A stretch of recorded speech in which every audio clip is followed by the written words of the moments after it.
Buenas tardes, sean todos ustedes bienvenidos a esta conferencia La legalización de la marihuana, organizada por el Colegio de Veracruz. Así pues, me permito presentar a las autoridades que nos acompañan en el presidio.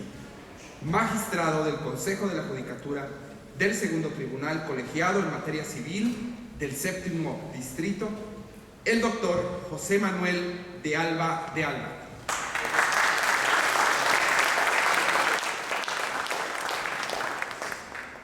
Director general del Colegio de Veracruz y anfitrión de este evento, el maestro Eugenio Vázquez Muñoz.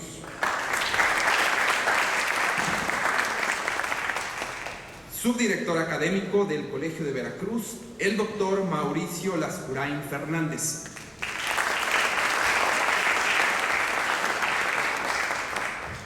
Para dar inicio formal a este evento, nuestro director nos dirigirá unas palabras de bienvenida. Con nosotros el maestro Eugenio Vázquez Muñoz.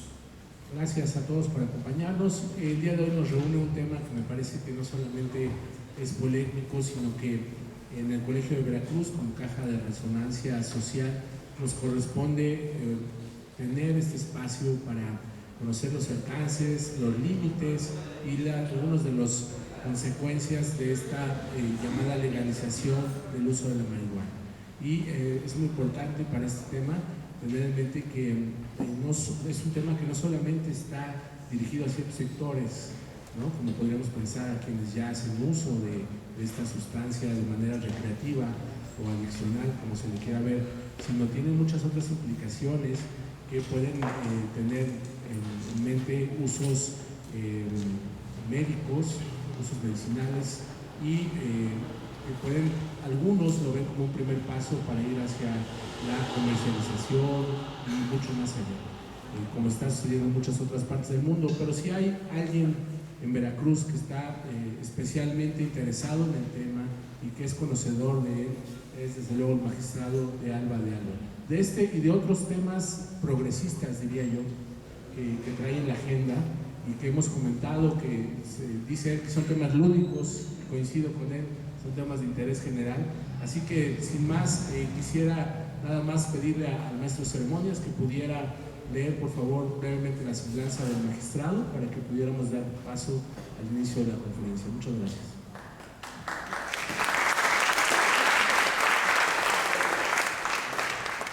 El doctor de Alba nació en Aguascalientes, cursó la licenciatura en Derecho en la Universidad Nacional Autónoma de México, tiene una maestría internacional en Derecho Penal, Constitución y Derecho en la Universidad Autónoma de Barcelona, una maestría en Derecho Constitucional y Amparo por la Universidad Cristóbal Colón de Veracruz y doctorado en Derecho en la Universidad Cristóbal Colón de Veracruz en el año 2010. Ha dado cátedra en diversas universidades, como en el Instituto Politécnico Nacional, en la Universidad de Occidente, en Los Mochis, Sinaloa, y en la Universidad Anáhuac de Jalapa. Ha participado en diversos seminarios organizados por diferentes instituciones y universidades. Entre sus publicaciones tiene un artículo, Razones para tramitarse en sola instancia los amparos contra resoluciones judiciales dictadas ante, dentro y después de pronunciada la sentencia, en la revista del Instituto de la Judicatura Federal de la Nación. Coautor del libro Amparo contra resoluciones judiciales, Laberinto procesal, y autor del libro La apariencia del buen derecho en serie, editado por Editorial Porrúa. Se ha desempeñado como abogado dictaminador de la Secretaría de Asentamientos Humanos y Obras Públicas del Distrito Federal. Entre las distinciones que ha recibido, tiene reconocimiento por su brillante trayectoria en la Administración de Justicia Federal al servicio de los veracruzanos, otorgada por el Gobierno del Estado de Veracruz en el año 2008, y reconocimientos por 20 y 30 años de servicio en el Poder Judicial de la Federación. Entre los cargos desempeñados ha ocupado diversos cargos dentro del Poder Judicial de la Federación y actualmente es magistrado en el primer tribunal colegiado del 12º circuito y magistrado del segundo tribunal colegiado en materia civil, séptimo circuito. Ocupa el cargo de magistrado a partir del año 1997. Sin más ni más, recibimos y con un fuerte aplauso al doctor de Alba de Alba. Muchas gracias. Agradezco la invitación al maestro Eugenio Vázquez Muñoz a este recinto en particular muy bello. Se antoja estudiar aquí. Está bonito. Es algo que motiva estar dando una plática en un lugar como este. Agradezco al doctor Mauricio Lascurain también, que los directivos del colegio que nos abran este espacio. Miren, como dijo alguien muy famoso, dice, no se confundan, chavos, no se confundan. Y les digo, no se confunda, señor presidente.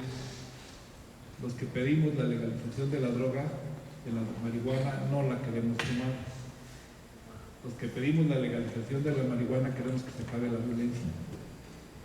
Queremos que debe de haber una forma más racional de atacar un problema de salud pública, como se atacan otros, y no por medio de la violencia y todo lo que ha generado. Si de hace 20 años se hubiera cambiado esta fórmula, a lo mejor no tenemos tanto problema de narcotráfico y la violencia que esto genera.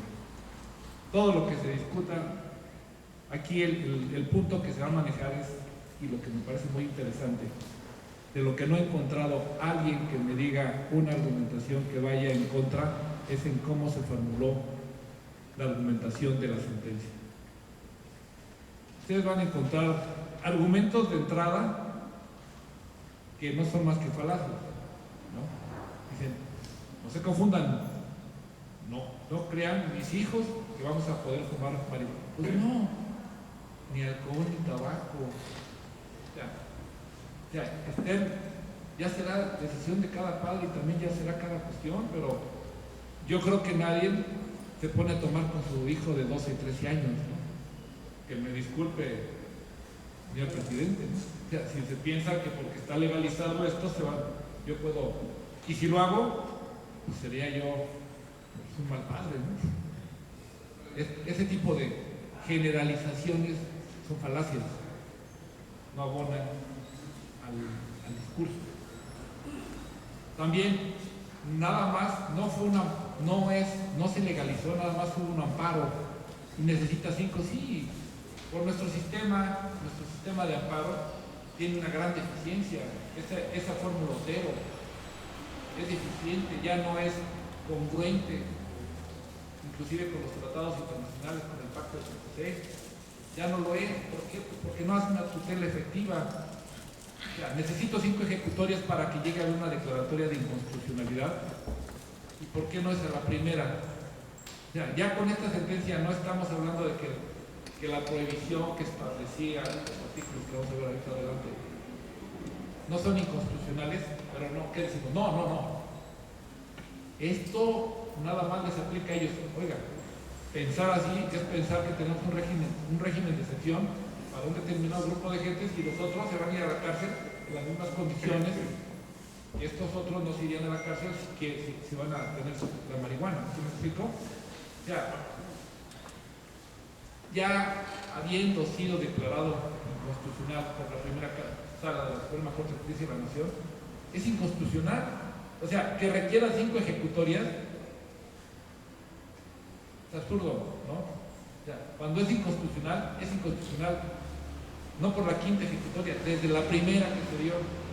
Entonces, hay que entenderlo así. Bueno, nosotros seguiremos aplicando la ley. Vean, si aplican así la ley, esto y la fórmula Otero violenta el principio de supremacía constitucional, porque va a permitir, en términos de artículos, va a permitir que sigan habiendo leyes inconstitucionales por encima de la propia Constitución. O sea, voy a permitir que siga una ley vigente, la voy a seguir aplicando para, en su caso, hasta que no me digan 5 veces, con una que tengas, ¿no? Pero muy bien. Pero bueno, le digo, ahí está una. Bueno, vamos a centrar en el caso, que yo creo que todos lo conocen, ¿no? La negativa de autorización sanitaria para consumir marihuana, regularmente con fines lúdicos. siembra, cosecha. ¿Qué fue lo que? Ese es el acto reclamado, la negativa. ¿Qué fue unas personas que no son marihuanos? Hago la aclaración porque son grupos que están estudiando y hacen lo que le llaman litigio estratégico para llegar a resoluciones que puedan hacer un cambio en la política criminal. Las personas que lo están haciendo en su vida han fumado marihuana. Son intelectuales, son abogados prestigiosos, son gente muy preparada, que está muy apurada por la violencia en México y que ven que uno de los problemas son esos, es tener penalizado y tenerlo en el mercado negro un producto que una gran mayoría consume y que para que lo puedan consumir aquí hay que salir al mercado negro con los riesgos de la criminalización que eso trae consigo, para el que lo consigue, para el que no. Ya estaba permitido, así estaba permitido 5 gramos. 5 gramos no es nada, diría el presidente, es un churrititito, no tiene más. 5 gramos no es nada, para quien lo quiera fumar, lo fuma. Y ahí se acabó. Quiero que le pongan en la noche de los viernes, que nada más pueden traer para su autoconsumo una cerveza y no un six, ¿no? Nomás para que pongan más o menos en perspectiva de qué se trata, y el grito en el cielo fuera es que lo mínimo que se les permite es una cerveza. Pero bueno, el proyecto explica más o menos el marco regulatorio en el cual está la Ley General de Salud, establece la incidencia de la medida legislativa impugnada en el contenido prima facie del derecho fundamental al libre desarrollo de la personalidad, determina si la medida impugnada supera los cuatro grados del test de proporcionalidad, que son idoneidad, si la medida tiene uso constitucional, la idoneidad, la necesidad y la proporcionalidad. Y se llega a conclusiones. ¿Qué es esto? Primero, también cómo lo estructura. Hace una estructura de la teoría de la ponderación, según Robert Alexis, la ponderación tiene la siguiente estructura: ley de ponderación, fórmula de peso y cargas de argumentación. Vamos, lo hizo bajo este contexto. Dice, la ley de la ponderación dice, cuanto mayor sea el grado de insatisfacción o de detrimento de un derecho o de un principio, mayor debe ser la importancia de satisfacer el otro. Aquí tendríamos que estar viendo precisamente si aquí el grado de insatisfacción, en este caso es prohibir totalmente, tengo que tener que por el otro lado, lo que es la salud pública tiene que tener un alto grado de satisfacción para ir haciendo los pesos. Cuanto mayor sea la afectación producida por la medida o por la conducta en la esfera de un principio o un derecho, mayor o más urgente ha de ser también la necesidad de revisar el principio en pugna. Esto, ahora sí que es ir viendo y pesando. Este es de razonabilidad, pues tenemos que ir viendo que la medida tenga un test de razonabilidad, o sea, que sea idónea para combatir. Bueno, ya señalando esto más o menos a grosso modo, el principio legal contiene una serie de prohibiciones. Estas prohibiciones congéneres, que dice que solo con fines médicos y científicos se puede dar, y que es delito el consumo, el consumo sí es delito, hay que hacer la aclaración, nomás que se excluye, y que van a ir a dar, si tienen esos 5 gramos, no están excluidos, los van a llevar al Ministerio Público, los van a dar su paseadita, los van a tener ahí, los van a dejar quizás en 48 horas, por traer esa cantidad que dicen que les permiten. Quien me permitieran no tendría yo ningún problema. Pero además, me van a querer poner en un centro de salud. Y eso no se le hace ni a los alcohólicos ni a los que fuman tabaco, ¿no? Te voy a regenerar. Como hace poco todavía se pensaba que a los homosexuales hay que regenerarlos, ¿no? Sí, y ustedes vieron la película también del código Enigma. ¿Cuál es también, ¿qué fue? Que el inventor de las computadoras y de todos los sistemas que tenemos y conocemos era homosexual. Ganó la guerra para los aliados, pero resultó que al final era homosexual y lo tuvieron, y se tuvo, ustedes saben la historia, en este contexto, iba a ir a la cárcel si no renunciaba a su homosexualidad. Para poder vivir, renunció a su homosexualidad de cierta forma y tenía que ir a un tratamiento. Le ponen un tratamiento con hormonas, todo lo que se pudiera señalar. El señor termina suicidándose con una manzana envenenada. Por eso es que Apple tiene como un signo de homenaje en ese contexto de esta persona, ¿no? Pero bueno, vean.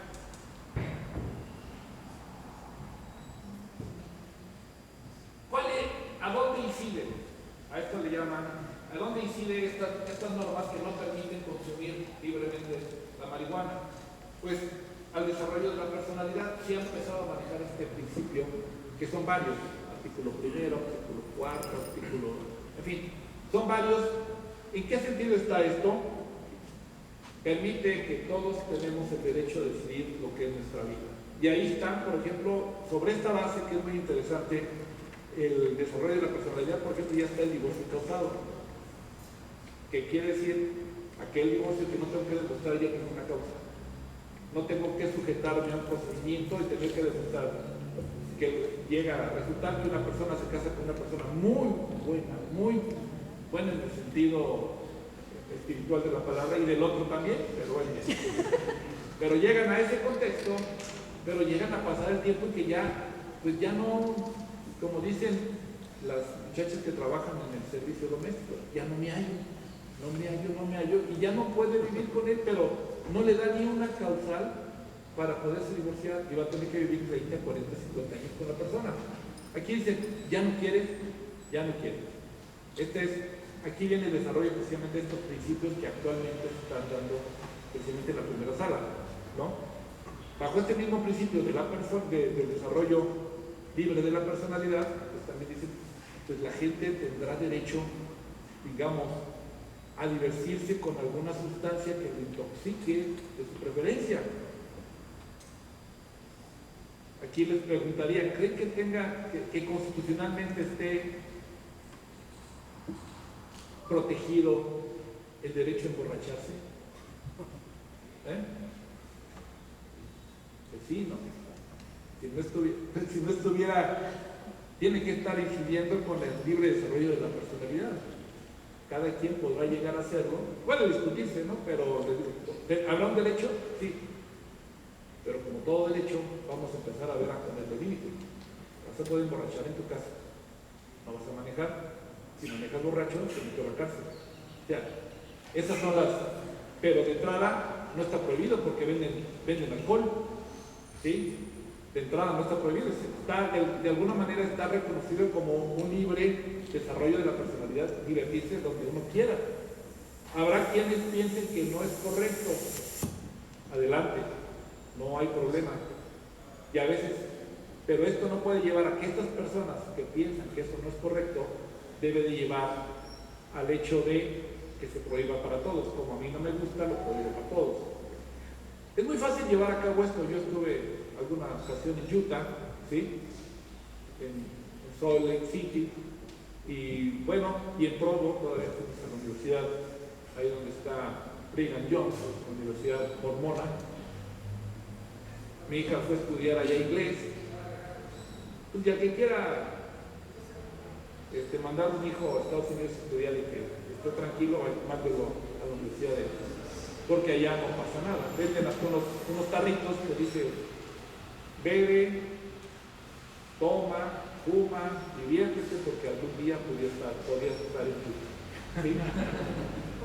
No hay. Ustedes no tienen ningún problema, pues, pero la gente en sí no toma, pero por convicción propia, pero porque todos son mormones, y los mormones no ofenden a Dios tomando licor, fumando, ¿no? Pero bajo esa estructura de que todos pensemos igual, pues es fácil más o menos manejar eso, ¿no? Pues todos piensan así, no tienen ningún problema. Todas las películas les cambian, las editan, para no poner me lleva el diablo, dicen recórcholos o alguna cosa así, ¿no? O sea, le cambian toda la estructura para poder, pero en ese contexto no sé si sea conveniente. ¿Qué tan bueno es vivir en un estado así? En fin, pero esto no, pero cuando ya entendemos y vemos qué es un estado democrático de derecho, ¿qué implica eso?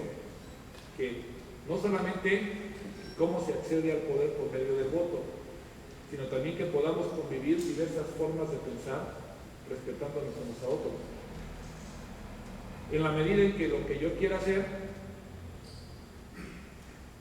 lo puedo hacer mientras no interfieren los derechos de otros, que ahí viene la razonabilidad, ¿no? Todo se puede hacer en la medida en que lo que yo hago no interfiera en los derechos de otros. En este caso está precisamente ese libre desarrollo de la personalidad. Podemos hacer lo que queremos hasta determinado momento. Bueno, el libre desarrollo es, como derecho fundamental, protege la capacidad de las personas para definir en forma autónoma las opciones vitales que habrá de guiar el curso de su existencia. Este se puede decir que es un desarrollo que ha estado haciendo la Suprema Corte, principalmente en la primera sala, para tocar muchos puntos. Se pueden discutir, pero se puede estar de acuerdo que el embarazo está aquí, la interrupción del embarazo está aquí también plasmada dentro del desarrollo de la libre personalidad. Yo creo que es uno de los puntos más interesantes en la doctrina jurisprudencial de la Suprema Corte. Se maneja pues que el sistema de prohibiciones administrativas tiene un fin. Ahora, empezamos a vemos que si hay una incidencia o sea, si a mí para poder fumar marihuana, si me encuentran con 10 gramos y me meten a la cárcel, pues necesariamente está incidiendo en el desarrollo de mi personalidad. Hasta ahí. Si hay una incidencia porque no puedo hacer lo que yo quiera porque el Estado me lo prohíbe. Entonces ya tengo una incidencia, pero empecemos a hacer la estructura argumentativa. Lo primero que vamos a ver, si el Estado puede precisamente intervenir en esto, y la respuesta es sí. El Estado sí lo puede hacer, pero primero me va a tener que demostrar, en primer lugar, uno diría a la reforma. Si la prohibición tiene un fin constitucional. ¿Ustedes creen que la prohibición tiene un fin constitucional?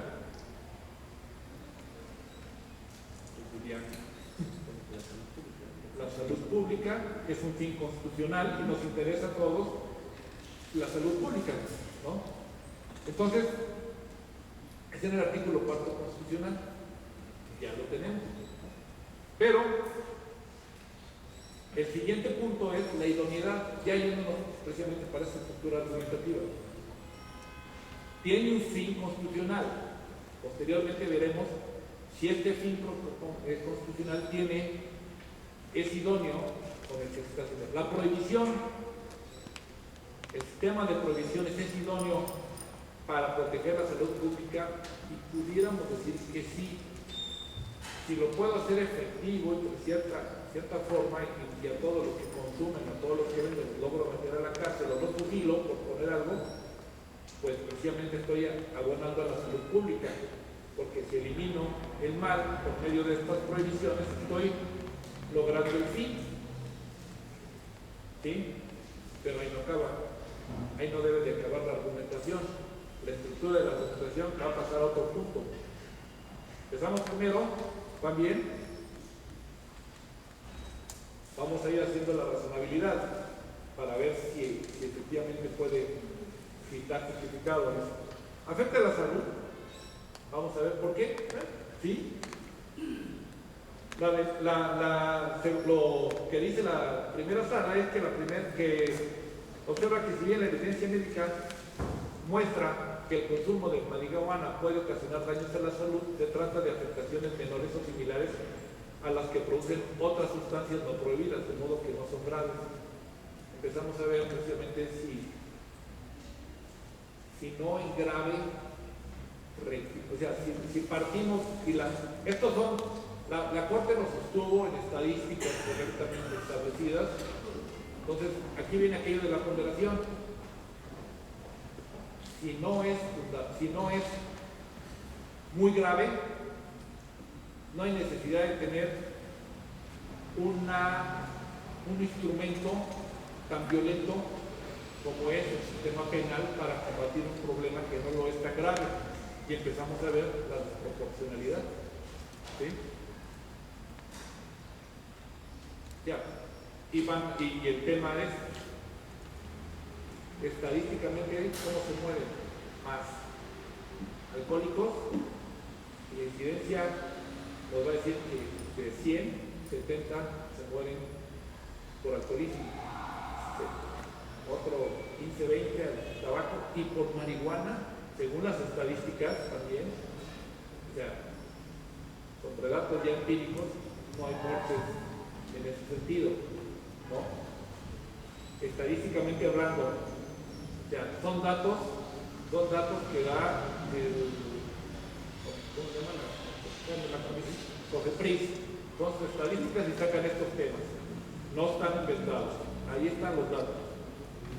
Y entonces, precisamente ya empieza a ser desproporcional. Desarrolla dependencia, estadísticamente hablando, con datos de la COFEPRIS, hay que aprender, ¿no? Porque luego a los que son de candidatos tienen unas siglas, que para el ministro se los acabaron. Produce un bajo grado de dependencia, no mayor que el alcohol ni el tabaco, pues si no es tanto, si no es tan grave, si no hay un alto grado de dependencia, empezamos a ver, aquí precisamente es lo que habla los pesos. Empezamos a ponerle pesos a la discusión. Si hubiera tenido un alto grado de mortalidad y un alto grado de intoxicación, una cosa exagerada, estaría de este lado. Pero empezamos a ponerlo de este lado de la balanza. No es muy grave, no tiene un alto grado de dependencia. No hay que guiarnos, obviamente con las cuestiones ni generalizaciones, en el que yo tengo un primo que sí se puso bien loco y un día no. Una falacia argumentativa es aquella que generaliza. O sea, se requiere que me muestren una estadística y que lleguen a ser 100, 200, un muestreo más grande. O sea, hay que manejarlo así, no de otra forma. Otro punto que se le podía ir poniendo para ver, analizarlo. Y todo esto está con base en literatura. Y para esto también recomiendo el que vean el libro de Juan Ramón de la Fuente sobre la marihuana. Hizo ya un excelente trabajo en el cual da datos estadísticos. O sea, no bajo la melatencia, me late que sí, yo tengo esto, no, eso no vale. Y si estamos en una institución también hay que hacerlo con datos empíricos, no con corazonados. Propensión a utilizar drogas más duras, no hay evidencia, no la hay. Lo que sí hay evidencia es que del alcohol se pasa la cocaína. Es decir, muy más o menos es constante. Una borrachera se baja con cocaína, ¿no? De repente ven a gente que dice, qué bruto, hace rato estaba tirado aquí y ahorita ya está cantando, ¿no? ¿Y este cómo le hace si viene de tanto trabajo? ¿Cómo le hizo? Y se bajan de aquí, se bajan de acá, estaba tomando en una comida y ahorita está dando una plática. ¿Cómo le hizo? La marihuana no podría dar una plática de marihuana, no podría ser, pero la cocaína sí lo levanta alguien, de una borrachera lo levanta a cantar.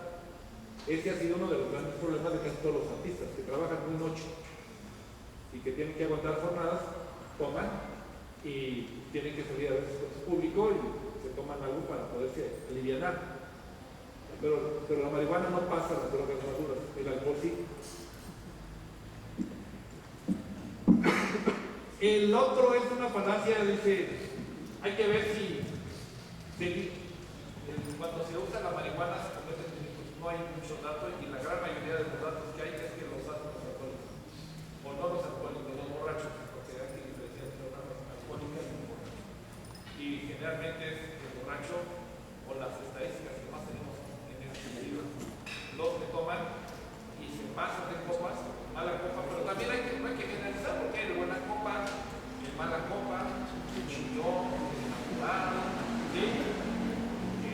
Y hay el peor problema que ya...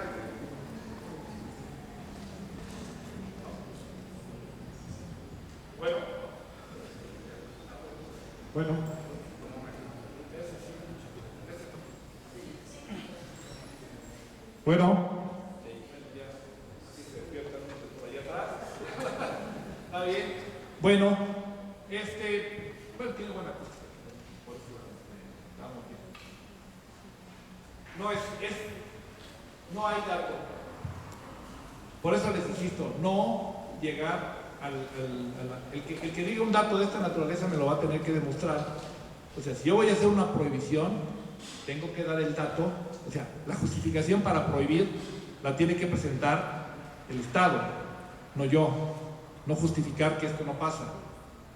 El Estado es el que está prohibiendo, y para tomar una medida tan restrictiva tendríamos que voltearle la carga de la prueba al Estado. No la hay. En ese contexto, estas son las cuestiones que a lo mejor se tendría que estar discutiendo. Pero yo creo que, por ejemplo, el punto a discutir ahora con estos foros que se han hablado no están en relación con la libertad ni nada por el estilo. Yo creo que va a ser qué modelo vamos a utilizar, ¿no? El modelo uruguayo, el modelo portugués, el modelo de los Estados Unidos. Ellos nos metieron en esta bronca y nos dijeron que así vamos a acabar con todo. Hay estudios que señalan que esto no era más que una intervención para tener aquí a la guerrilla y poder tener intervenido los países centroamericanos y todo esto. Nos sirve también para cuando queremos desprestigiar a un político, pues lo acusamos de narcotraficante, lo metemos 3 meses con un arraigo y después decimos, usted disculpe, pero ya lo sacamos de las elecciones. O sea, y es la forma más fácil de desprestigiar a alguien. Es narcotraficante.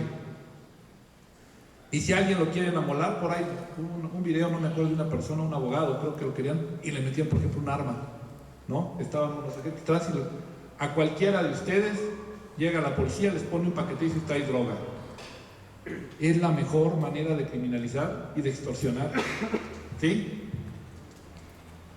Y esto creo que a muchos nos ha pasado y hay que estar luchando contra eso. Y si no quiere pasar una delegación o algo por el estilo y hasta llevarse un proceso penal y estar en la cárcel, pues va a tener que uno llegar a la corrupción, porque pues puede uno ser muy correcto, pero a veces la santidad no es para tanto, ¿no? O sea, mucha gente, pues dale ya, porque si no, no nos vamos y no sabes qué va a pasar. Y el proceso, los jueces van a decir, bueno, para el auto de término o ahora auto de vinculación al proceso es suficiente, y se van a aventar un proceso de 4, 5, 6, 7, 8 meses. Ahorita todas las personas que los agarran viajando y que les meten drogas en sus maletas, y cuando llegan ahí, a la cárcel, y no hay ninguna investigación, y hay un espacio donde esta persona no tuvo control sobre su maleta, y resulta que su maleta en ese momento, o sea, ya por lógica no tiene una vinculación, pero a la cárcel sí se van.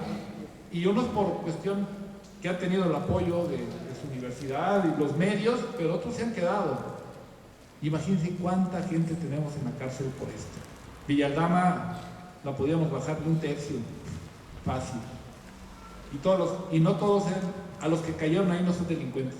A lo mejor ya lo son, ahora que salgan.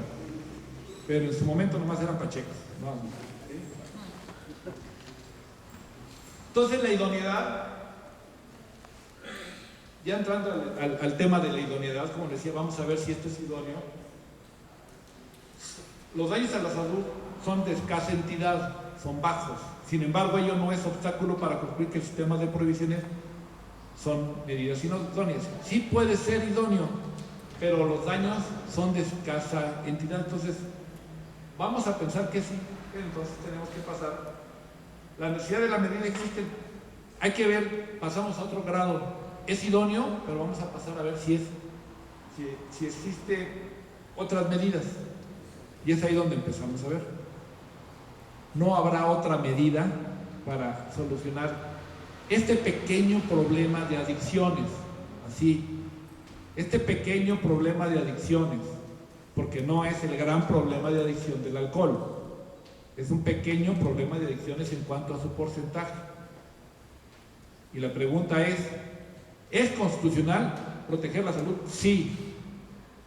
¿La medida es idónea? Sí, porque pudiera, si llegara a ser efectiva o lo que fuera, y no hubiera corrupción o todo, a lo mejor lo podemos controlar, pero no lo hemos podido controlar, ¿eh?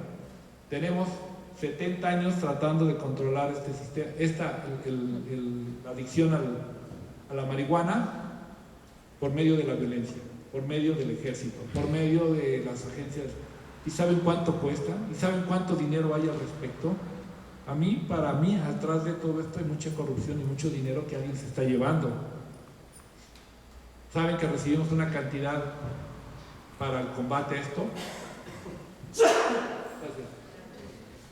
El Plan Mérida, que hay una cantidad de dinero que se nos da. ¿A dónde se irá? Y saben que casi el 90% se va precisamente para el ejército y para las Fuerzas Armadas y para todos los órganos para trazar. ¿Por qué no pudiera entrar esa cantidad? Nos mandan helicópteros muy bonitos de la Segunda Guerra Mundial. No, de la Segunda, no, de Vietnam, que son muy románticos, ¿no? Todos esos helicópteros, chatarra, pero son los que mandan y pues por eso bueno, hay otros que sí son buenos, pero a la gran mayoría los bajan. Pero bueno, todo eso que nos mandan, ¿no estaríamos mejor que esto lo invirtiéramos en el combate a las adicciones en otra especie? Educación. Nos lo mandan para poner más cárceles. ¿Por qué no podríamos poner más escuelas, más universidades y dar trabajo? Que el único trabajo que me pueden asegurar, ya se lo dijeron algunos, que sea de policía o del ejército, es a lo que aspira dice, las Fuerzas Armadas te pueden dar trabajo, ¿sí? Nada más. Pero pudiera ser más interesante. Ahorita comentaba el maestro Eugenio que tiene muchos usos la marihuana. Yo no sabía, pero es una fibra muy resistente para hacer telas. Las velas de los barcos antiguos eran de hilo cáñamo. Es un hilo muy resistente y pudiéramos tener otra vez el oro verde, así como en Yucatán hubo el enequén. Pues vamos viendo lo que tenga. Estamos destruyendo una gran cantidad de riquezas, si lo viéramos así. Y si de esta sobra una y alguien se la quiere fumar, que se la fume, pero la demás la podemos utilizar para otras cosas. Pues sí, les dejamos un pedacito. Y viene aquí también, bueno, vamos a ver cómo se regulan las sustancias similares. O sea, utilizamos para el tabaco, para el alcoholismo, utilizamos estas medidas. No, ¿han sido efectivas las medidas del tabaco? Aquí me están fumando. Ha sido efectivo. Ustedes quieren salir de vacaciones y van a un hotel, si quieren una habitación de fumar, la ordinaria les costará 1,000 pesos, la de fumar 2,000 pesos. Y dicen, bueno, no fumo una noche, ¿no? Esas son medidas muy eficaces. Una medida, por ejemplo, para evitar accidentes. A nadie me ha metido en la cárcel por no ponerse el cinturón de seguridad, pero técnicamente lo que hicieron es que un aparatito que cuando no se pone el cinturón de seguridad empieza a zumbar. No los tuvieron que infraccionar ni meter a la cárcel. Técnicamente hay manera de la que se pudo sacar. Bueno, estas precisamente es ¿por qué no se regula? Porque también dicen, entonces ya va a pasar esto, ¿no? O sea, va a pasar que va a fumar y que van a chocar. Sí, pueden chocar marihuana, sí. ¿Y qué le vamos a hacer? Lo mismo que le hacemos a los alcohólicos, a los que manejan borrachos. Te van a ir a la cárcel, ¿sí?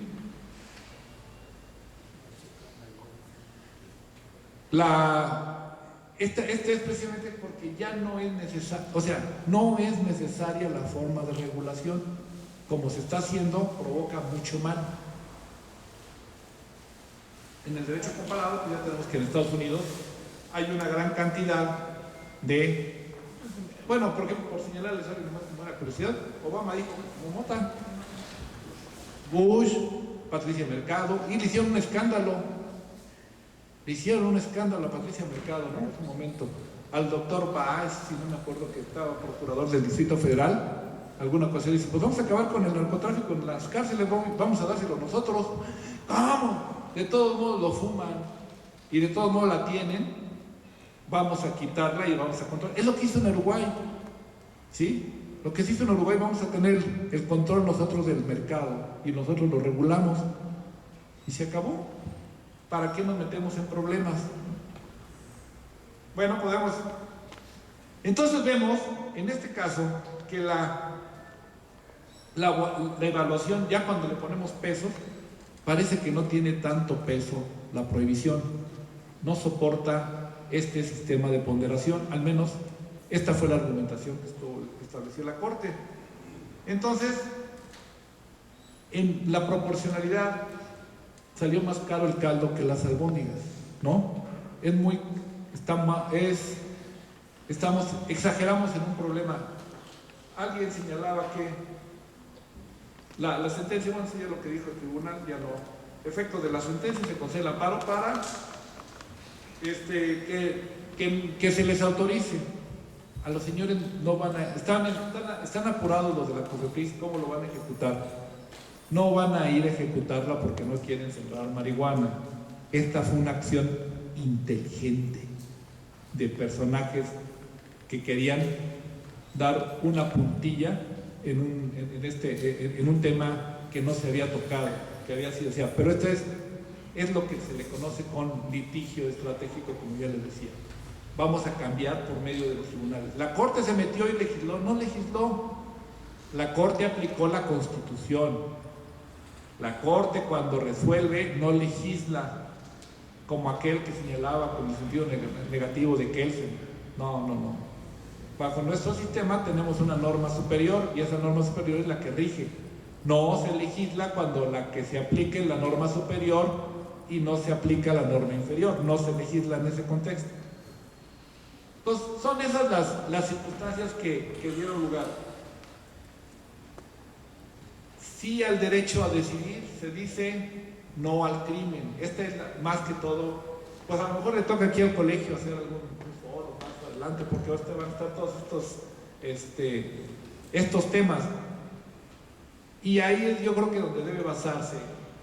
No llegar con prejuicios, que ese es el gran problema.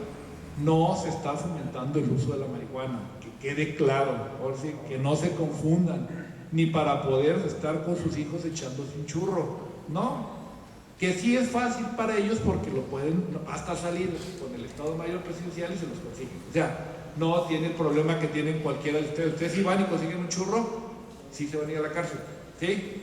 Acá no hay. Como anécdota, yo jugaba fútbol americano en mis años mozos, que ya llovieron, y fuimos una vez a Durango y nos hospedaron en la zona militar. Y al rato llegaron unos compañeros bien contentos porque ya traían sus churritos de marihuana. ¿Y dónde la conseguimos? Pues aquí con los soldados.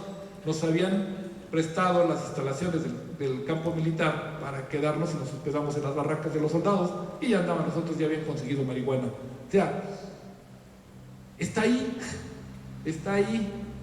El hecho, vamos a regularizarlo, vamos a descriminalizarlo y bueno, pues ya sé. Estaba yo para un compañero que estaba durmiendo esta vez. ya me tenía con el pendiente, dije, ya lo logré. Termino la conferencia y dice uno, despierte a su compañero. Y yo, ¿por qué? Si yo no lo dormí. Despiérteme usted, ¿no? ya es. Bueno, les agradezco mucho. Aquí tienen preguntas para platicar sobre este tema de vacaciones, ya casi, más bien acercándonos a vacaciones, cada vez es más difícil concentrarse. Y bueno, muchas gracias por su amable atención y agradezco al Colegio de Veracruz la oportunidad de platicar con ustedes. Muchas gracias. ¿Alguien tiene algún comentario? ¿Alguna pregunta? Bueno, no será así. Adelante, por favor. Gracias, buenas tardes. Me llama la atención, ya que mencionaba usted el comentario de la falta de evidencia que hay para manejar argumentos de evidencia científica, estadística, para mantener prohibiciones de este tipo, muy fuertemente sustentadas más en juicios de valor o en perspectivas personales.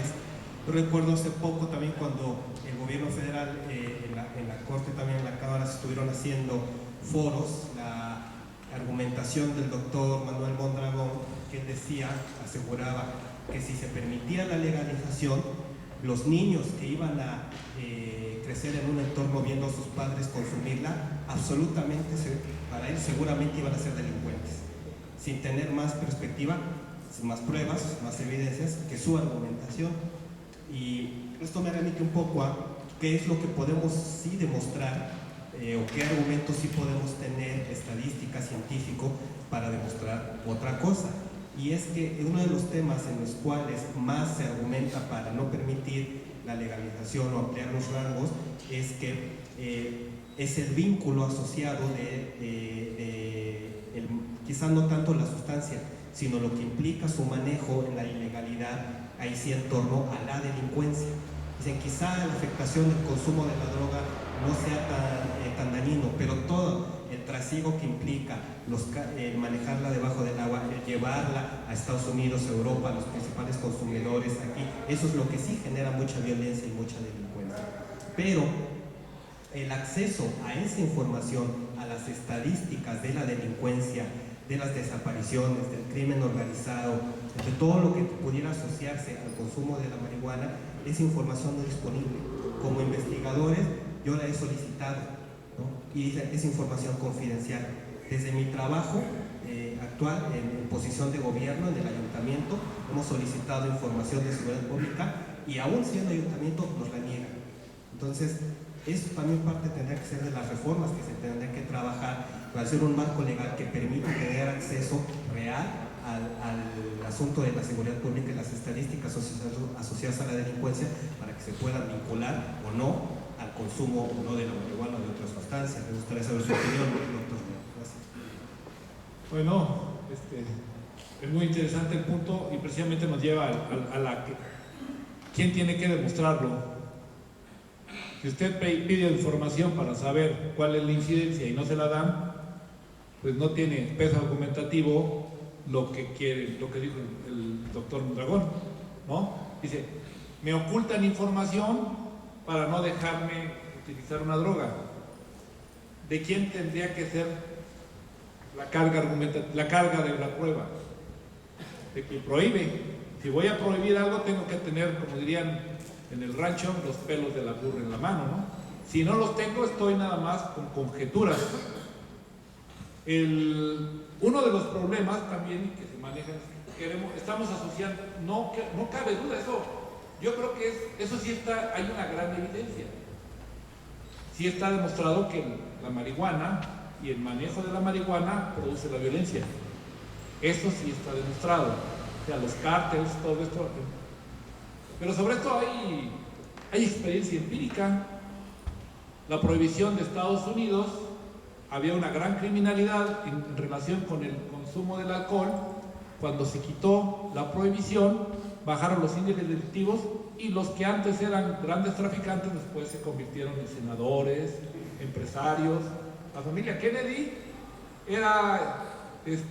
tenían todo el negocio, el padre de los Kennedy, el abuelo, traía whisky irlandés, si no me recuerdo, no recuerdo, o sea, si no más he leído porque no me tocó vivirlo, ¿sí? ¿Ves? Y después de esto tenían una gran influencia, o sea, vamos, precisamente ese es el tema, que no nos manejen. Si nos ocultan información es que no la tienen, lo más seguro es que no la tienen todas estas incidencias. Y sí, es evidente que hay un gran problema de corrupción. A mí me tocó, desgraciadamente, un episodio muy complicado en Mazatlán, y resulta que por diversas circunstancias me pusieron unos escoltas, ¿no? Cuando era yo magistrado allá en Mazatlán, me pusieron unos escoltas de la policía del estado. resulta que yo traía ahí la famosa escolta y nomás yo, en este caso, yo creo que he de haber sido muy aburrido, porque pues, si yo salía de mi trabajo, me iba a las 3, 4 de la tarde en mi oficina y luego ya me quedaba en mi casa, los agentes tenían que estar allá afuera. Sabroso cuando trae un jefe que le guste el relajo y que se lo va a llevar al table y están ahí. Pero no, yo ya me metía, pues estudiaba, regresaba y el sábado y el domingo con mi familia, entonces los pobres estaban que se los llevaba el tren. Y me decía una persona que trabajaba conmigo, decía, es que estos agarrados, ¿me da permiso de ir a comprar una torta acá? Sí, ¿cómo vayas? ¿Me da permiso de ir por la gasolina que nos dan? Sí, ¿cómo? Dice, no, esto es lo que van. El trabajo de escolta es lo más aburrido. Estos eran policías que tienen su zona donde extorsionan y no podían salir. Dice, ahorita salieron y ya se van a los estanquillos a conseguir su lana de lo que extorsionan por venta del narcomenudeo. Y así era. O sea, es la misma policía, es la que tiene este control. Y ahí, en una ocasión venía manejando detrás y llega una patrulla del ejército y me para. ¿Qué pasó? Dice, no, pues es que, discúlpenos, digo, no, pues soy pues, Manuel de Alba, por eso traigo. Sí, no tenga cuidado, dice. Nada más que sus escoltas vienen bien borrachos. Les vamos a quitar los escoltas, ¿sí? Y le voy a poner la patrulla del ejército que lo lleve a su casa. Discúlpenos, ¿ya? Bueno, tardé un mes con eso porque en el primer momento en que ya me pude deshacer de ellos, me deshice de ellos porque no me daban seguridad tener esas gentes cuidándome y a mi familia y a mis hijas, ¿sí? De 15, 17 años y afuera policías. Discúlpenme, no es una cuestión priorativa porque estaba peligroso. No hay, o sea, de eso surge precisamente toda esa complicación que trae, ¿no? Y es el sistema que nos lleva. Entonces, le digo, sí, esto lo conozco muy de cerca. Ha habido compañeros jueces y magistrados a los que los han matado y me llegó la convicción de que yo no me iba a morir por esto, porque yo en una ocasión quise descubrir ahí un mal manejo entre el Ministerio Público, cómo hicieron una tranza y di vista al Ministerio Público Federal y tuve un escándalo que yo quería porque me sentía que estaba cubriendo con la patria. No, o sea, esa es la peor estupidez que hubiera hecho. O sea, estarme metiendo, queriendo indagar cómo se maneja la policía y estar duro y duro. ¿Me pueden matar?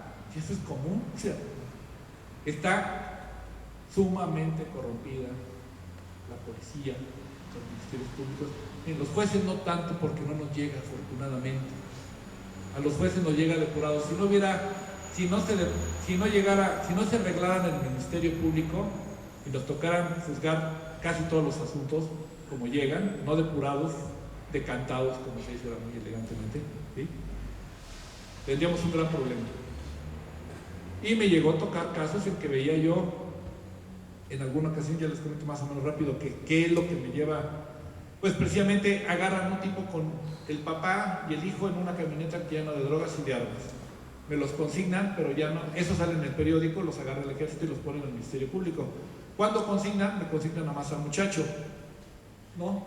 Que porque él se acepta toda la culpa. Ah, pues qué bueno, acepta la culpa. Pero ¿qué resulta? Dice que es menor de edad, ¿sí? Y el padre se va.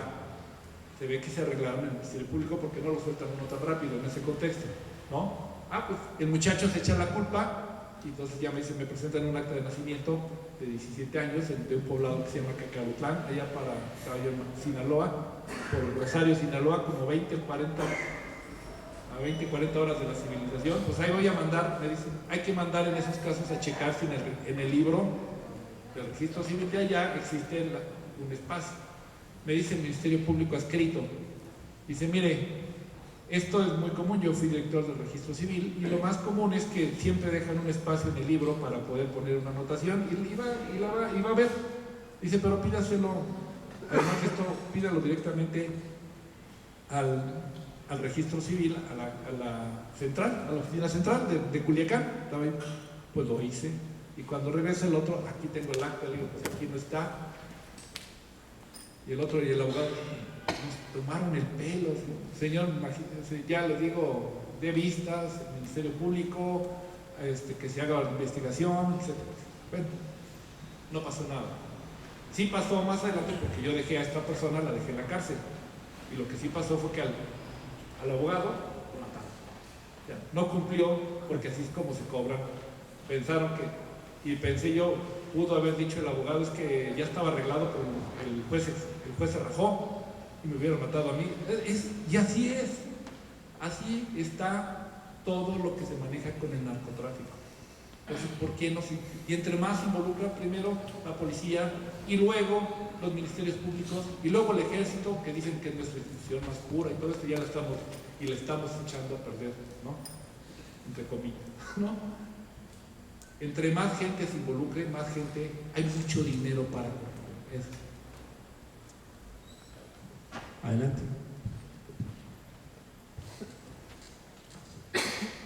Muchas gracias, doctor magistrado. Una pregunta nada más. ¿Cuál es el grado de, maestro Alejandro Pensado? Sí. ¿Cuál es el grado de correlación que existe entre el tráfico ilegal de la marihuana con la reducción del ejercicio del narcotráfico, dado que la marihuana representa en el universo de productos a traficar solo una opción de consumo para el ciudadano? A lo mejor no mucha. Ese es uno de los argumentos que se manejan en ese contexto, a lo mejor no mucha. Pero si le quitamos un espacio al negocio, si yo ya pienso que no le voy a invertir en cárceles en ese aspecto, o sea, nomás pensando en la reducción de gente que esté en la cárcel, si se bajara y quedara solamente las personas, o sea, todos los que venían con 5 kilos de marihuana, por decir algo, si todos esos salieran, la gran cantidad están en eso. Lo que le quitaríamos a los tribunales federales, el no estar manejando, y a los locales, estar manejando los problemas, todos los juicios. Los juzgados federales, el 80% de la problemática que hay es por delitos contra la salud.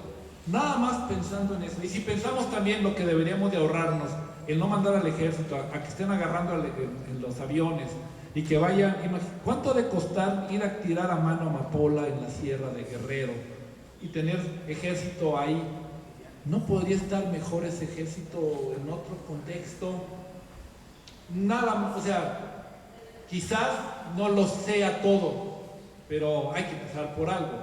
Sí, ese precisamente el argumento es que no va a acabar, dice Mondragón. Esto no lo va a acabar. No lo vamos a saber si no lo intentamos. Lo único que sé es que el sistema que tenemos actual no ha funcionado. O sea, eso sí es la medicina no funciona y nos la siguen dando. Cuando ustedes ya no les da una medicina, pues se van a la homeópata, y si cuando la homeópata no funciona, dicen pues ya cuando ya están, como dicen, perdido a todas partes, pues se van hasta Catemaco, ¿sí?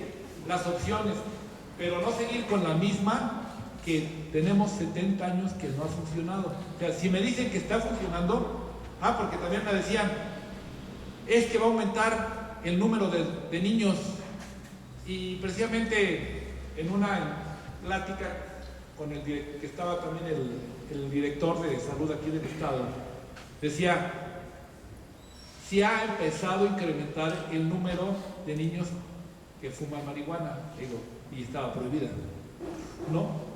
Pero es que si se sube, bueno, ya veremos, pero la cuestión es que no haya todo eso. Tenemos gran cantidad de casas hogar con niñas o niños que están en estos lugares porque los padres, el padre traficaba y luego la madre le quiso llevar droga y están los dos en la cárcel. Estos son dramas familiares de todos los... Eso sí pudiera darles una estadística, también se podría buscar, pero si hay una gran cantidad que la mujer le lleva droga. Había una película de La Panda con María Rojo, ¿sí? Era muy común, entraron y llevaba la droga para meterla a los de adentro. Pero bueno, sí ese es un tema, pero creo que, con todo respeto, no tiene ese argumento sólido. Gracias. Una pregunta más, o no sé, un par de preguntas más. Adelante. Vamos. Buenas tardes, doctor. Le agradezco que nos haya dignificado con su presencia, con su exposición, y solamente quería hacerle un par de comentarios. Por supuesto, su servidor está totalmente de acuerdo en que la medida no ha funcionado, la medida históricamente utilizada no ha funcionado. Sin embargo, podrían, bien en esta nueva propuesta de medida, porque al final de cuentas la permisión es también una nueva medida de tratamiento del problema, deberían en el ejercicio de ponderación aplicarse otras cargas argumentativas. Por ejemplo, una de ellas tiene que ver con el resultado o el efecto inmediato en los ingresos que los grupos delictivos que se dedican al narcotráfico tienen. El tráfico de la marihuana forma parte integral de los recursos que ellos adquieren a través de sus actividades delictivas. Lo que ha estado ocurriendo en el país, en gran medida tiene que ver también con que se ha reducido ese espacio a través del cual ellos podían antes libremente traficar, y entonces han expandido sus actividades para lograr obtener las mismas percepciones a otras, como el secuestro, la extorsión. Entonces creo que en el trabajo de ponderación también debe integrarse el efecto que la actividad delictiva podría tener. Desde el punto de vista de salud me parece que está totalmente justificado. Su servidor, la esposa de su servidor es una paciente de una enfermedad crónica y ella utiliza medicamentos que tienen elementos del opio, por ejemplo, y son altamente efectivos y por supuesto que tienen una mejoría en su salud. No creo que la marihuana sea la excepción en el caso, ¿no? Y por otra parte también se tendría que ponderar ese cambio de axiomas que va a existir a nivel social, ¿no? El impacto en la psique social, porque si bien es cierto, los consumidores actuales o los consumidores habituales en la actualidad se pueden encontrar entre ellos los propios delincuentes que tienen, o los sociópatas vistos desde el punto de vista de la ciencia, o incluso algunos estudiantes que en un acto de rebeldía son los que la consumen en mayor medida.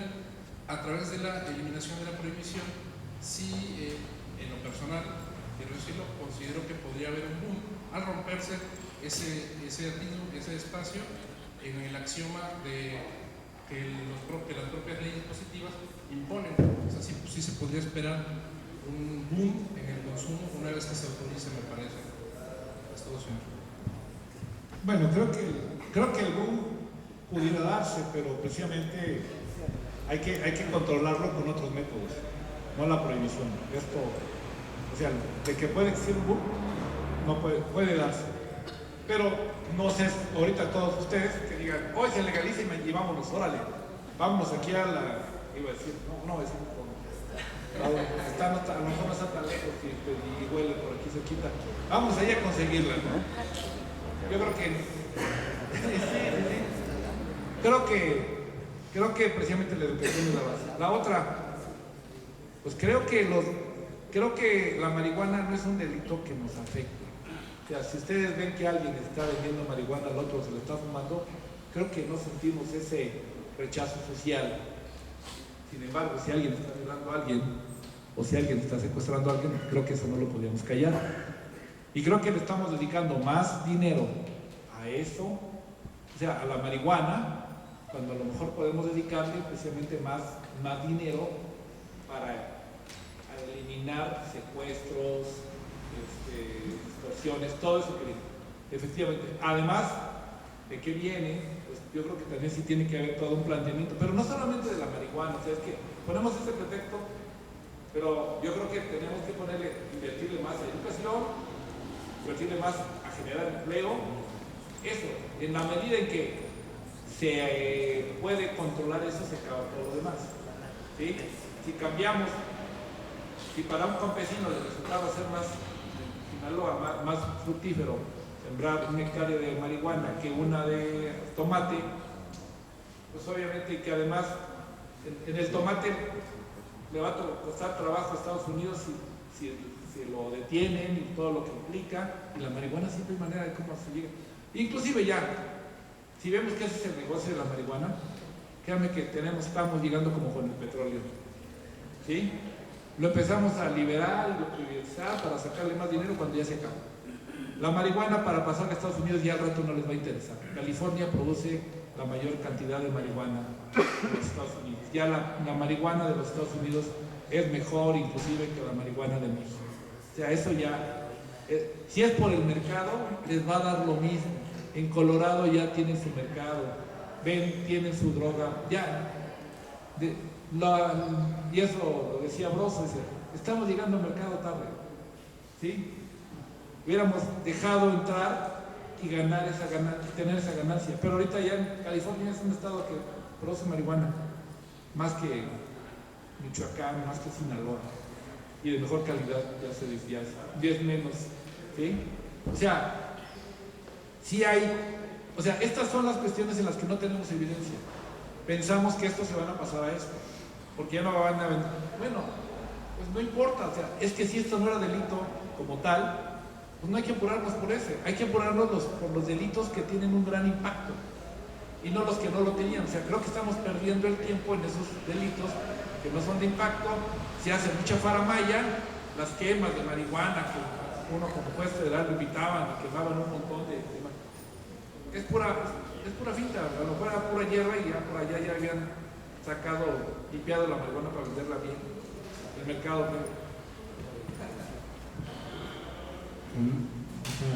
Hay otro par de preguntas, ¿verdad? Adelante. ¿Qué tal, magistrado? Mi nombre es José Luis, egresado de esta casa de estudios, y a mí me llama mucho la atención el tema de la construcción de falacias con el cual empezó la conferencia. Quisiera preguntarle, ¿considera usted que esta construcción de falacias está determinada por un legado histórico que ha traído la sociedad mexicana? Y de ser así, ¿eso ha incidido en que el problema sea más una cuestión de seguridad pública a diferencia de un problema de salud? Precisamente ahí está la carga argumentativa falaz, ¿no?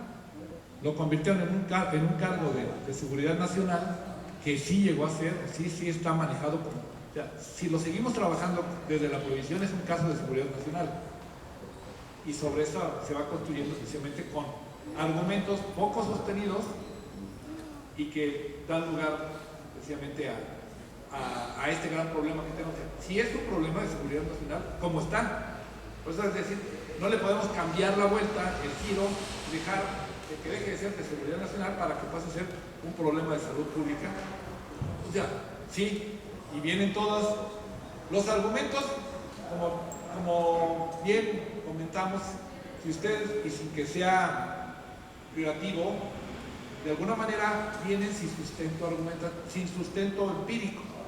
Si hay argumentación, pero está en el qué va a pasar, qué va a suceder, y luego nos indignamos también, es curioso, ¿no? Cuando dice el Papa en Argentina, no nos vayamos a mexicanizar. ¿No? ¿Qué? ¿Sí?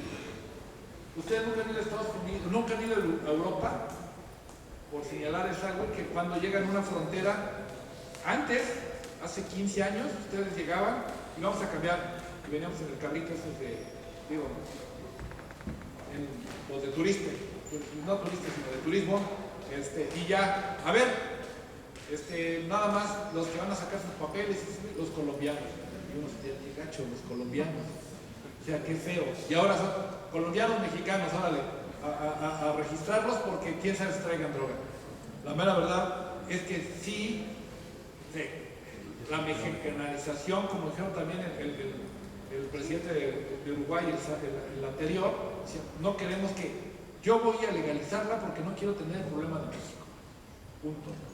Y ya en Argentina hay un gran problema de narcotráfico también, dicen, no vaya, y le dijo al Papa, no te vayas a mexicanizar, meten un correo, ahora sí que algo que era privado se escandalizaron. Van a ver que lo explique la Cámara de Senadores y Diputados por qué va a tener todo esto, y tiene toda la razón el Papa. Hay toda una estigmatización. Yo venía de Sinaloa y con las placas me paraba, porque las placas de Sinaloa eran muy llamativas para este efecto. Ahora ya de Veracruz, de Sinaloa, de todo México ya estamos en ese contexto. Pero sí, creo que estamos construyéndolo a base de muchas falacias. Hay una, por ahí también se acaba alguien, se me hace muy romántico, era una cuestión. Las querían acabar con una serie de sujetos que iban en contra de la guerra. Los muchachos que estaban en 1968, 1960, que no querían ir a Vietnam, que no sabían por qué iban a ir a Vietnam, que tenían que ir a matar a gente que desconocían, y pues llegaban, pues para llegar a ese punto empezaban a protestar, Y encontramos que en esa época empieza a ser aquella movimiento hippie, los grupos de rock iban en contra de ello, encuentran a los Rolling Stones, a los Beatles. John Lennon decía, hace el amor y no la guerra, démosle una oportunidad a la paz, todo lo que necesita es amor. Y toda esa onda hippie era en contra del sistema. ¿Cómo puedo acabar con todos ellos? Los voy a agarrar por lo que sí, o sea, no eran delincuentes, pero lo más seguro es que se traían marihuana. Y entonces iban a la cárcel, llegaron a estar en la cárcel los Beatles, los Rolling Stones, Mick Jagger, Keith Richards, llenos, porque siempre traían marihuana. Y entonces ya, para que sigas hablando, a John Lennon no lo dejaban entrar a los Estados Unidos, tuvo que estar en Toronto, en Canadá, ya vivía y no lo dejaban entrar a Estados Unidos. ¿Por qué? Porque hablaba de paz en una época de guerra. Entonces, ¿cómo acababa yo con ellos? Criminalizando a los jóvenes que usaban marihuana.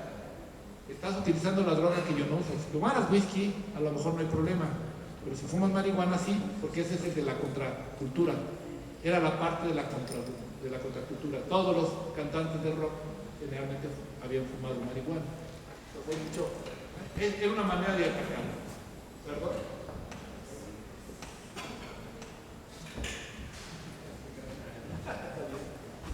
Buenas tardes, magistrado. Héctor Cerezo, para servirle. Magistrado, ante una eventual legalización del uso de la marihuana, es obvio que se tendría que regular lo relativo a la producción, a la distribución, a la venta. Me gustaría escuchar su opinión respecto a la retroactividad de la ley, en el beneficio de todas aquellas personas que ahorita están sentenciadas o están en algún proceso por haber producido, por haber vendido, por haber distribuido marihuana. Como usted decía hace rato, ¿no? O sea, a lo mejor ingresaron a un reclusorio por eso, pero van a salir ya hechos unos delincuentes, ¿no? Peligrosos, incluso pienso yo que para la sociedad. ¿Se ha visto esto o qué opinión le merece usted? Gracias. Pues provocamos un problema y ahora nos tenemos que salir de él. O sea, si me dice que entraron, si nomás vendían, consumían y no eran delincuentes, ¿quién los hizo delincuentes? El Estado, el sistema. Yo creo que sería injusto. O sea, el problema de la retroactividad es precisamente, si ya no lo considero ilegal, ya no podría yo establecer eso. O sea, la retroactividad y en materia penal precisamente se establece como una de las excepciones al principio de retroactividad, que ya les puedo decir que el principio de retroactividad puede estar ampliado a muchas otras cosas, porque como principio constitucional tiene que ponderarse contra cualquier principio, no es el básico, pero en este caso, si ya no es delito, ya no es delito. Pero yo los hago delincuentes y ahora dicen, ahora te quedas porque yo te hice delincuente y ya me amuelo, ¿no? Sería, no sé, ahí sí sería un poquito, desde el punto de vista ético, yo creo que el Estado no podría sostener eso. Lo que hay que hacer, pero de todos modos en un momento van a salir. O sea, que le pusieron 5 o 10 años va a salir. O sea, aquí el punto es que de una vez lo saco ahorita y a lo mejor lo saco sin tanto resentimiento, empieza a ver el dinero que voy a invertir, ¿por qué no lo invierto en trabajo?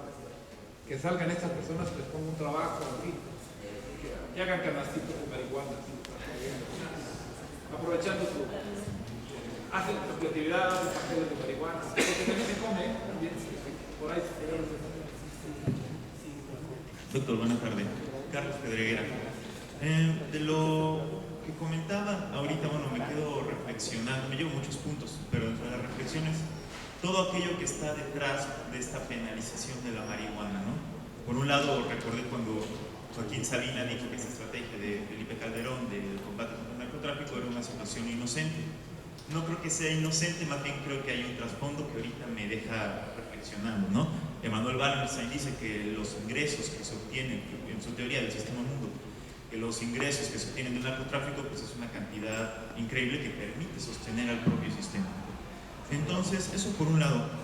Por otro lado, podríamos concluir entonces que esta situación de esta penalización, por un lado, tiene como objetivo sostener la corrupción, que es una situación muy compleja, y por otro lado, que lo que se busca es que sembrar o justificar un elemento cognitivo de esto que, por ejemplo, Gunther Jakob llama el derecho penal del enemigo, para poder establecer mecanismos de control jurídico y políticos. Bueno, de hecho, esto siempre se ha manejado. Por ahí hay una obra de Tenorio Tagle que señala que hay que buscarse un enemigo. El enemigo es el narcotráfico y con ese narcotráfico puedo ya utilizarlo. O sea, antes se ponían las brujas y los herejes. Alguien que no pensaba igual que yo lo tachaba de hereje, lo buscaba de manera... El Islam, y ya sería, este es precisamente el derecho penal del enemigo, y a este no le doy derechos al narcotraficante. Para esto, ustedes ven que la Constitución no se le da derechos, porque no tiene, aquí se acaba que la presunción de inocencia. Pero ustedes, y ahí está la criminalización del enemigo. Un delito, algo que no tiene el peso de delito grave, resulta que lo hacemos grave porque basta que yo le diga, le haga una averiguación previa y lo consigne y ya se amoló. Y se va a aventar un proceso en Almoloya y ya saldrá más adelante. O sea, precisamente cambio las brujas, cambio los herejes y además con testigos protegidos. Si eso, lean cualquier cuestión de la Inquisición, en que no veían al que los imputaba y que con eso les podían meter un acto de formal prisión antiguamente, y un proceso y una sentencia, y no conocían aquí. Y resulta que hay un testigo protegido que parece que era Dios. Esta es una de las grandes problemáticas del testigo protegido, porque no sabíamos quién era, pero atestiguaba en todos los asuntos, ya había estado en todos lados y le hacía imputaciones a todos. Políticamente quiero acabar, son meras casualidades, pero venían unas elecciones en Michoacán y vamos todos los presidentes municipales a la cárcel. Uno que quería lanzarse para gobernador de Quintana Roo y otro que va saliendo y lo acusan de narcotráfico, y con eso les destruyen la carrera. Ya después de 6 meses no quedan adentro. Hay unos que han quedado, ¿sí? Pero más van por el lado político que por el lado real. O sea, sí tenemos ese gran problema, y se maneja así. Tenemos la extremización, la teoría del enemigo, que crea un enemigo para poder combatir. ¿Qué sucedió? Esto es el típico macartismo. Alguien que me caía mal le decía que era comunista y no faltaba quien declarara que fuera comunista. Y ya en ese contexto a la cárcel.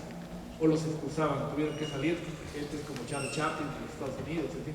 Nomás se empezaba a generar el rumor, y con esto era suficiente para corrernos, expulsarnos o meternos a la cárcel.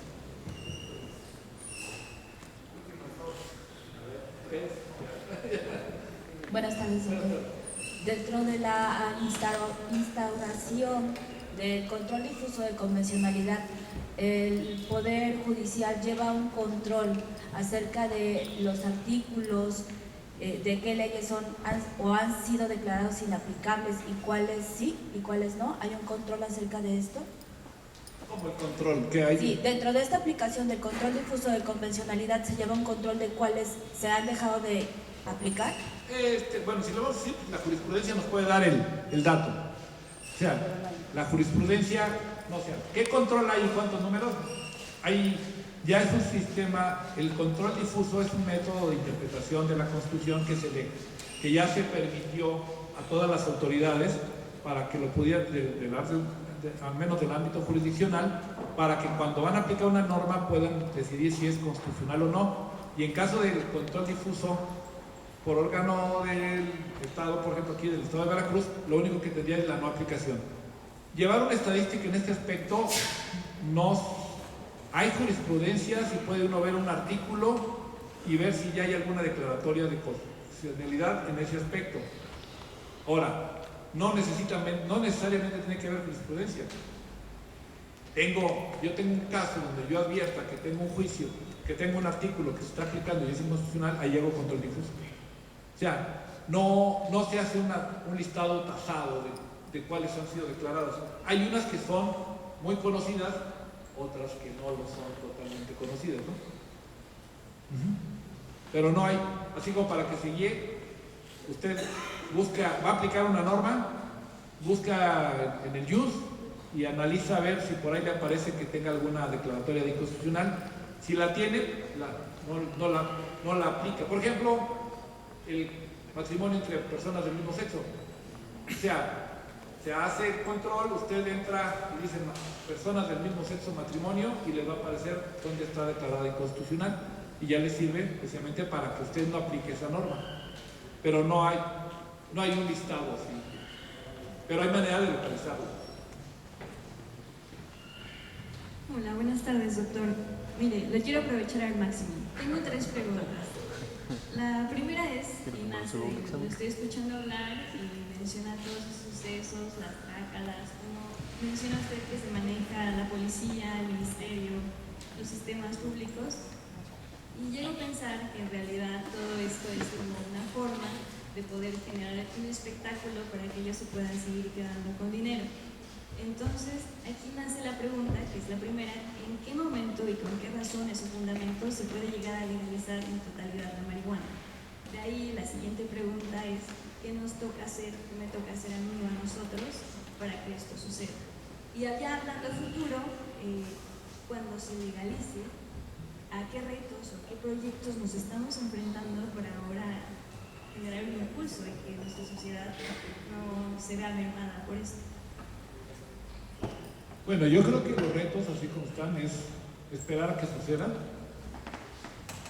Debería ser controlado, pero esto necesita experiencia empírica y ir viendo cómo va a desarrollar.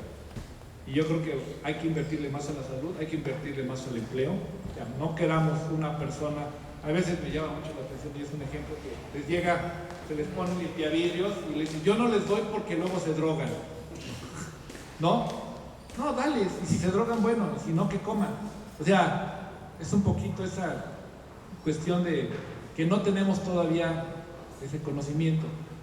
Creo que va a ser motivo de desarrollo para verlo. Así como se maneja y queremos controlar el alcohol y el tabaco, tendremos que empezar a controlar la marihuana. En ese mismo contexto, o sea, no prohibiéndola o prohibiéndola en determinados lados. No se le van a vender a los niños, no se va a vender igual que el tabaco, pero no hacerlo desde el punto de vista penal, o sea, no meterlos a la cárcel. Digo, también cuenta el que nosotros mismos, si se quiere, estigmaticemos al que fuma marihuana, como actualmente está estigmatizado ya el que fuma. O sea, ya llega un lugar, alguien se mete a fumar y todo el mundo lo empieza a ver así. Y salte, aquí ya no puedes. Es un estigma, ¿no? Ya, en la medida en que pensemos que no es algo lo correcto y que empecemos a trabajar nosotros mismos en ese aspecto, deja de ser. Y como muchas cosas, como decía alguien, los estudiantes, dice, váyanse a humanidades y van a encontrar ahí todo, está sembrado todo ahí. No estigmatizo ni nada, pero dice, lo dejaremos de tener, ya, deja de ser prohibido y como dicen, el estudiante es rebelde por autonomía, ¿sí? Y el fumar marihuana fue una posición de contracultura. Por eso encontramos precisamente y lo pongo así sin que sea privativo, a veces no lo encuentran, ven el estudiante de Derecho más formalito, ¿no? Pero ven el estudiante de otras carreras, sin decir otras, que son más contraculturales y los ven diferentes, ¿no? Con rastas, con esto, el otro. La cuestión es esa, yo creo que no tiene, el que le pongan a alguien algo prohibido, dice, ya se puede fumar, ya no, voy a buscar otra cosa, ¿no? No necesariamente, o sea, yo creo que sí va queriendo, quitándole todo ese bagaje de falacias, y yo creo que es donde debemos, la argumentación va a tener que ser por quitando falacias, datos empíricos, probados, para empezar a ver qué política pública vamos a tener, ¿no? Ahorita no lo sé, está por proyectarse.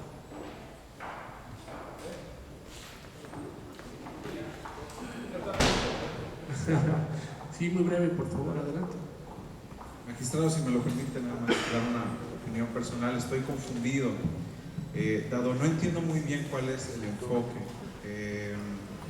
¿Estamos intentando legalizar el tráfico de narcóticos o estamos intentando legalizar la marihuana?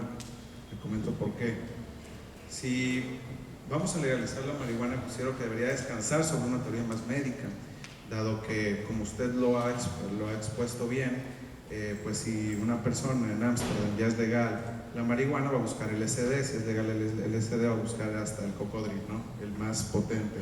¿Por qué? Porque el ser humano lo que busca es, a través de sus sentidos, probar cosas distintas. Esto es una percepción en donde engloba el tráfico de narcóticos, que es a donde ha descansado más esta charla. Sin embargo, en aquellas ciudades en Norteamérica donde se ha legalizado, las teorías descansan más sobre teorías médicas, sobre la aprobación del uso legal de la marihuana con esos fines medicinales, no tanto sobre un contexto, un enfoque de reducción delincuencial ciudadana, sino sobre este tipo de teorías. Por eso es que insisto en esta confusión. Disculpe por el comentario subjetivo, magistrado. Esto, no sé si en una revista, en una entrevista de Adela Albicha, creo que con el director de la Comarca, dice, o alguien que estaba implementando, no él, porque eso es más, un poquito, no se sale de su papel. Hay otro que tiene que implementar, no me acuerdo el nombre de esta persona, dice, ¿qué pasa con el uso médico? Dice, mira, el uso médico es una vacilada, porque por un dolor en la muela se la recetan.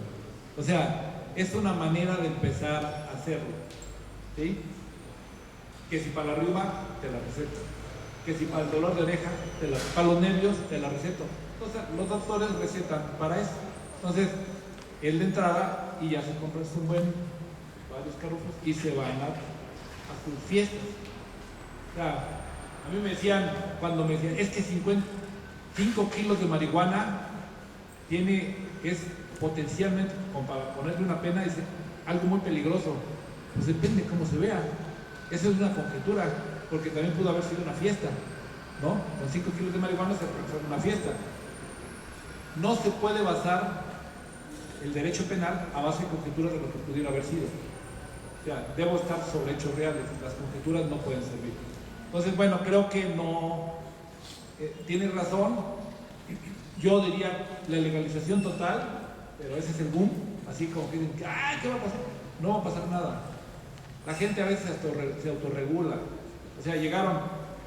Ese experimento. ¿Ustedes han escuchado una canción que se llama Lucy en el cielo de diamantes?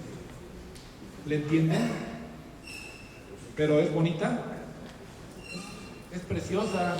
¿Y saben cómo llegaron ahí? Porque experimentó John Lennon en el LSD por poner. En ese viaje, pero se fue a la creación. Como es, van experimentando. Bueno, algunos no la libraron. Y ustedes conocen al Club de los 27, ¿no? A ver quién uno me diga. Uno de los 27, ¿quién? Jimi Hendrix, Bob Marley, Janis Joplin, en fin, se lo saben, ¿no? Ese Club de los 27, muchos no la libraron, pero otros sí la libraron, y otros la libraron para que los mataran 40 años después, de un balazo en el ojo, pero no tenía nada que ver. Y otros que van a venir en marzo, todavía siguen las fabulosas satánicas majestades brincando y créanme que le pegaron a todo, ¿sí? Ahí están los Rolling Stones, los van a tener a 70 años con 70 años de edad y teniendo hijos todavía, porque tienen niños de 1 o 2 años y van a ser un niño aquí en México, me parece que venían dando la noticia. Sí, Paul McCartney llegó a fumar marihuana y después ya dejó de hacerlo y se metió otro rollo. O sea, no se quedan. Y muchos crearon, como les digo, no estoy diciendo que se metan a crear, pero lo que estoy diciendo es que hay gente que puso su cuerpo para experimentar y de ahí les salieron cosas. Lo mismo sucede. ¿Qué sucede? Por ejemplo, en el caso de la eutanasia, es que no podemos decidir por nuestro cuerpo. Que nosotros no podemos decidir morirnos. Es una falacia. Y los toreros, y los corredores de autos, y el perro aguayo, ¿sí? Los boxeadores. ¿Hay licencia para matar a alguien? Sí. ¿Y alguien puede morirse en esas condiciones? Y no hay eutanasia, ¿no? Pero les permiten que se puedan disponer de su propio cuerpo y se pueden matar frente de un toro, ¿no? O sea, es que no tendríamos una sociedad de que, pues no permitas esto, no permitas lo otro, porque es peligroso. Bueno, en la medida que uno asume el riesgo, puede ser. Si asumo el riesgo y ocasiono daños, los pago. Si no asumo el riesgo, si asumo el riesgo y no ocasiono daños, y creo inclusive, no sé, decía, fui al hospicio Cabañas y nos decía el día de dice, cuando estamos viendo ahí al hombre en llamas, José Clemente Orozco, decía el instructor, pues aquí, yo creo que aquí el maestro se metió algo porque quién sabe cómo vio todo esto, ¿no? En fin, Hay cada quien, mientras no le causemos un daño a los demás, y cuando lo causamos, pagamos. Pero es hasta que lo causemos, no antes, porque creo que limitamos. Saber y saberlo demostrar es valer dos veces. Es por esto que el Colegio de Veracruz desea entregar de la mano de su director un reconocimiento por su valiosa participación al doctor José Manuel de Alba de Alba. Muchas gracias. El Colegio de Veracruz se puede presentar reconocimiento al doctor de Alba de Alba por su conferencia de la legalización de la marihuana impartida con esta fecha. Eugenio Vázquez. Muchas gracias.